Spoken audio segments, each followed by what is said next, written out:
He made the bed this morning at 4:47, before his wife opened her eyes, before the sun came up. Nobody asked him to. Nobody will check it. Nobody will see it until she wakes up 2 hours from now. He has made that bed the same way, every single morning, since 1996. Not once has he skipped it. Not on vacation. Not sick. Not on the morning his father died. That morning, he made the bed first. And then he sat down and let himself feel it, in a room that was already right. I am Robert, retired soldier, Staff Sergeant, 101st Airborne, and today I want to tell you what the clean house is actually about. Because it is not about neatness. It is not about control. It is about something more specific that goes all the way back to 1996. He makes the bed the same way he made it the very first morning in 1996, when a drill sergeant stood at the door and the standard became permanent. Tight corners, flat surface, no wrinkles, the pillow centered, the same standard, every morning, without exception. He steps back, looks at it, and something in him settles, the way a room settles when the last thing is put back where it belongs. And then he goes to make coffee. The day has already begun correctly, before his wife opened her eyes, before the world knew he needed it to. Last spring, Robert visited his son's apartment. His son is 31, lives alone, doing well by every measure that matters. Robert walked in and stood in the doorway for a moment, not because anything was dirty, because the apartment had the energy of a space that lives without order. A jacket on the chair, mail on the counter, 2 mugs that had become part of the landscape. His son noticed him standing there. He said, "Dad, I know." Robert said, "I didn't say anything." His son said, "You didn't have to." Robert sat down, said nothing about the apartment. He chose not to. That is different from not noticing. But when his son left the room for 5 minutes, Robert straightened the mail, already done before he noticed. That night, driving home, his wife said, "You straightened his mail." He said, "I know." She said, "Why?" He watched the road. And then he said, "Because a room that needs something calls to me, and I cannot not answer it." A room that needs something calls to him. He answers it every time. And there is a specific reason for that, one that was built into him before he ever came home.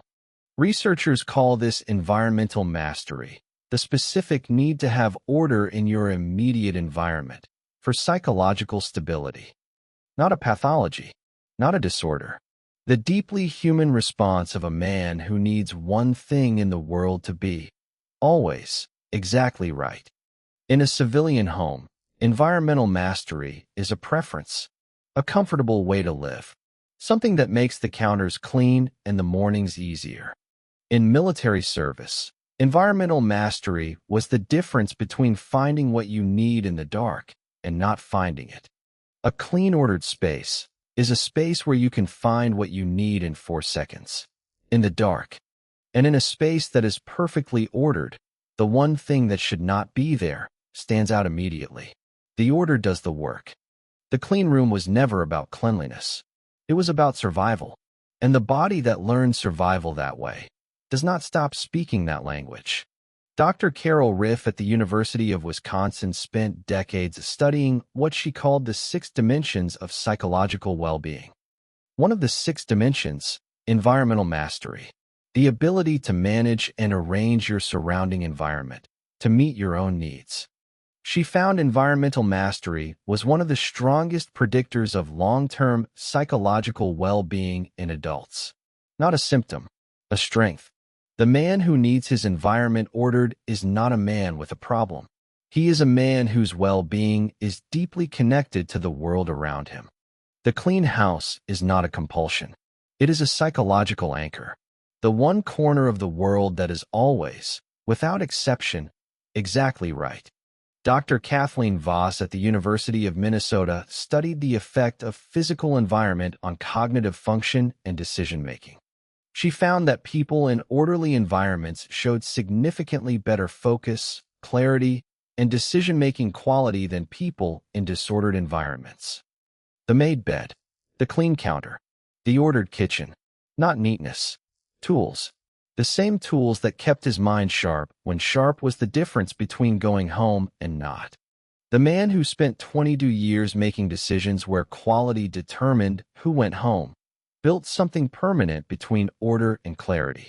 And that connection does not retire. The clean house is not about the house. It is about starting every morning with the mind clear, because the space around him is already right. 3 types. Not every soldier carries this into retirement the same way.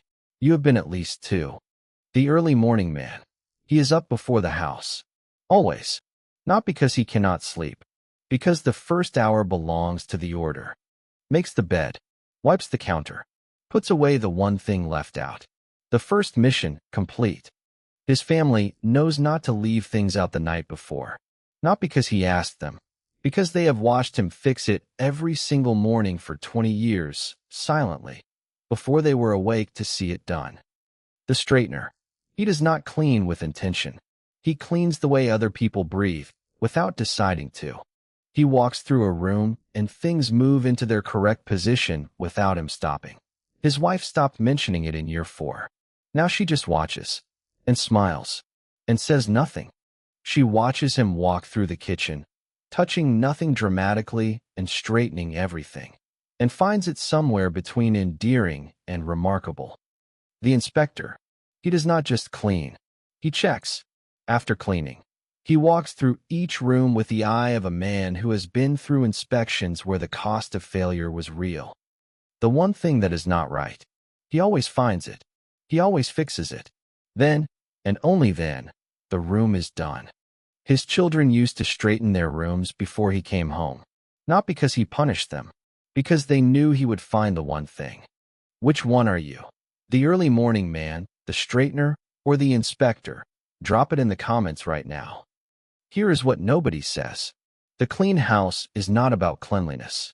It was never about cleanliness. It is about the one place on earth where a man who operated in uncertainty for 22 years can always make something right. And it stays right. The deployment was not his to control. The outcomes were not always his to determine. But the corner of this room, that has always been his. And that, in a life built on operating inside uncertainty, is the most reliable thing he has ever owned. Here is what his wife figured out in year 9 of the marriage. The cleaner the house, the harder the week. When something is difficult, something he cannot fix or solve, the house gets very clean. Not because he decided this. Because when the world stops being something he can fix, he fixes the room. And the room, unlike the world, always cooperates. She stopped commenting on the clean house. She started asking what happened. And that changed something between them that had no name before she found the right question. Ask what happened, not what is wrong. What happened? 2 different questions. 2 completely different doors. 3 things that work. Field tested. Not a program. Not a workshop. Starting from exactly where this man actually is. First, let him have the morning.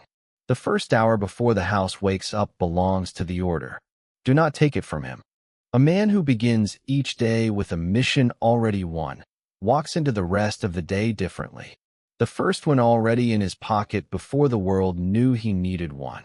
Second, understand the clean house when it gets cleaner than usual. A very clean house on an ordinary Tuesday means something is wrong, and he has not found the words for it yet.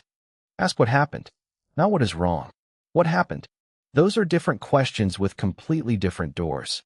Third, tell your children what the made bed means. Not as a rule, as a story. Tell them about the first morning in 1996 when a drill sergeant stood at the door, and what a made bed actually does for a man who makes decisions before sunrise. Because the made bed, the tight corners, the flat surface, is not about neatness. It is about starting the day having already won something. His son is 31. He still makes his bed the same way every single morning. Tight corners, flat surface, centered pillow. The transmission, complete. He has never told anyone why, but he knows. The way you know something put in you early and stayed. The space calls to him. It always has. And he answers it. Every time. And there is nothing wrong with that. The clean house is the one reliable corner of a world that was not always reliable. And the man who built that corner built it every single morning, in the dark, before anyone else was awake to see it done. The clean house is not a quirk. It is a psychological anchor.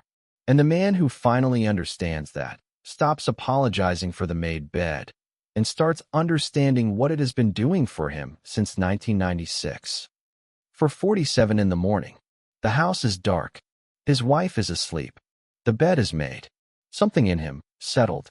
Not because anyone will check, because the day has always required it.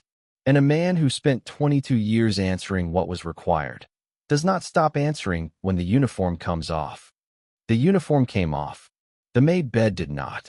And understanding the difference between those two things changes everything about living with this man. Share this right now with one person who has watched this man straighten things in every room he has ever entered and never had a name for what they were watching. Not tomorrow. Right now. Because the clean house is not a quirk. It is the one thing he can always make right, in a life where not everything could be made right. Environmental mastery. One of the strongest predictors of long-term psychological well-being ever measured. That is what the man who made the bed at 4:47 in the morning has been building every day since 1996. He earned this every morning since 1996, in the dark, before anyone woke up, before anyone checked, before anyone knew he needed it. The space calls to him. He answers it. Drive on. Not tomorrow. Right now. The clean house deserves its name, and the man who built it deserves to know what he actually built. Drive on.